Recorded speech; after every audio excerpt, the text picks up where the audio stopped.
ലോകത്തിലെ ഏറ്റവും വലിയ പഴമായ ചക്ക ആദ്യമായി തൻ്റെ വിപണി മൂല്യം തിരിച്ചറിയുന്ന ഇടമാവുകയാണ് പൊലിമ എന്ന് പേരിട്ടിരിക്കുന്ന കാർഷിക ചക്ക മഹോത്സവമേള. വിഷുക്കാലത്ത് കണിവയ്ക്കാൻ മാത്രം മലയാളി തേടുന്ന ചക്കപ്പഴത്തിന് ഇവിടെ പല രൂപവും രുചിയുമാണ്. ചക്ക വരട്ടിയത്, ചക്ക ചിപ്സ് തുടങ്ങിയ പരിചിത ഭാവത്തിന് പുറമെ ചക്ക കൊണ്ട് കേക്ക്, ഹൽവ, ചപ്പാത്തിമാവ്, അച്ചാർ തുടങ്ങി 50-ലേറെയാണ് വിഭവങ്ങൾ. കറി വയ്ക്കാൻ വേണ്ട പച്ചച്ചക്ക ഇപ്പോൾ ഇൻസ്റ്റന്റായി ലഭിക്കും. ചക്കയുടെ വൈവിധ്യവൽക്കരണത്തിൽ ഏറ്റവും പുതിയ വിപണിയാണ് ചക്ക കൊണ്ടുള്ള ഐസ്ക്രീം. നല്ല വരവേൽപ്പാണ് ചക്ക ഉൽപ്പന്നങ്ങൾക്ക് ലഭിക്കുന്നത്.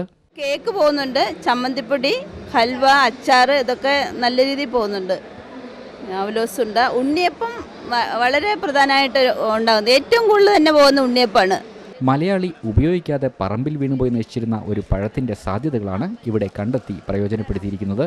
നബാർഡിൻ്റെ UPNRM പദ്ധതി അനുസരിച്ചാണ് ചക്കയുടെ പ്രോസസ്സിങ്ങിലേക്ക് അത് പ്രതിവർഷം ലക്ഷക്കണക്കിന് ചക്ക, കോടിക്കണക്കിന് രൂപ വില വരുന്ന ലക്ഷക്കണക്കിന് ചക്ക പാഴായി പോകുന്ന നമ്മുടെ നാട്ടിൽ ചക്കയും ഒരു വരുമാന മാർഗമാക്കി എടുക്കുക എന്നതിനോടൊപ്പം തന്നെ നമ്മുടെ നിത്യഭക്ഷണത്തിൻ്റെ ഭാഗമാക്കി എടുക്കുക എന്നതാണ്.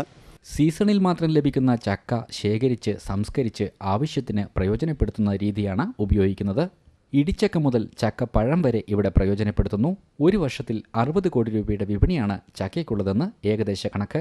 ചക്കയിൽ നിന്നുള്ള മൂല്യവർദ്ധിത ഉൽപ്പന്നങ്ങൾ ഇത്തരം മേളകളിലൂടെ കൂടുതൽ ജനകീയമാകുന്നതോടെ വിപണി കൂടുതൽ ഉയരങ്ങളിലേക്ക് കുതിക്കും. പീപ്പിൾസ് സർവീസ് സൊസൈറ്റി, കൃഷിവകുപ്പ്, നബാർഡ്, ആത്മ എന്നിവരാണ് പാലക്കാട്ടെ ചക്കാന്തറ സെന്റ് റാഫേൽ കത്തീഡ്രൽ സ്ക്വയറിൽ നടക്കുന്ന മേളയുടെ സംഘാടകർ.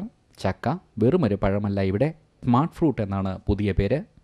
ദൂരദർശൻ വാർത്തകൾക്ക് വേണ്ടി പാലക്കാട് നിന്നും ശ്രീകുമാർ.